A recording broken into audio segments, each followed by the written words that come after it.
তুমি কি মা, কোনো সন্তানের মা? তবে ধ্রুবের মায়ের মতন হয়ে যাও না গো, দিয়ে দাও না ভগবানের চরণে তোমার সন্তানটা, দিয়ে দাও না দেশের চরণে তোমার সন্তান, দিয়ে দাও না সমাজের কাছে তোমার সন্তানটা।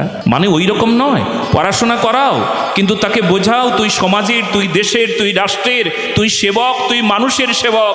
কেবলমাত্র আমি বাবা, আমি মা, এই এই এই এই এই ৩-৪ জনের সংসার না, তোকে বিশ্ব সংসার দেখতে হবে, তোকে অনেক বড় দায়িত্ব নিতে হবে। এই প্রকার তার হৃদয়টাকে বড় করে দাও না গো একবার। ও তুমি মা হয়েছো, তুমি সুনীতির মা হয়ে যেতে পারো না?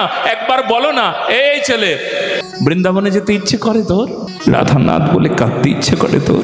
বলো তুমি, তুমি তো মা, সুনীতির মা হয়ে যাও না গো। আজকে আজকে আমরা যে চরিত্রের কথা শুনছি, সুনীতির মা হয়ে যেতে হবে সবাইকে, তবে তো ধ্রুব আসবে তোমার গর্ভে।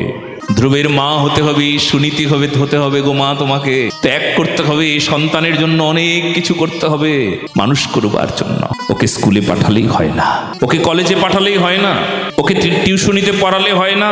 কেবলমাত্র টিউশনি পড়ালে, ওকে স্কুলে পাঠালে, কলেজে পাঠালে, পরীক্ষায় পাশও করলো হয় না, হয় না, হয় না। ওকে গীতা পড়াও। সদ্গুরুদেব না, না সব গুরুদেব গুরুদেব না, কিন্তু একদম না, একদম না।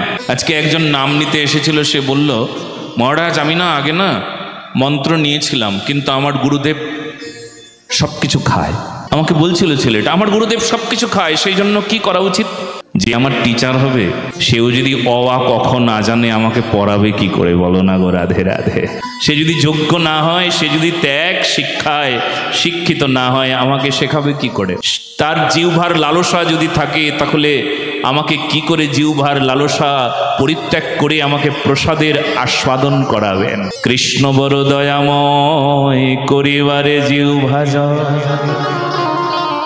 স্বপ্রসাদ অন্ন দিলা ভাই, সে প্রসাদ অন্নামৃত পাও, রাধা কৃষ্ণের গুণ গাও, প্রেম সে ডাকো চৈতন্য নিতাই। গুরুদেবের কখনো অসম্মান করা উচিত নয়, গুরুদেবের কখনো নিন্দা করা উচিত নয়, কিন্তু যদি গুরুদেব না হন তাহলে কি হবে? গুরুদেব তো একটা যোগ্য, গুরুদেব তো একটা যোগ্য তত্ত্ব, গুরুদেব একটা শক্তি, গুরুদেব একটা সামর্থ্য।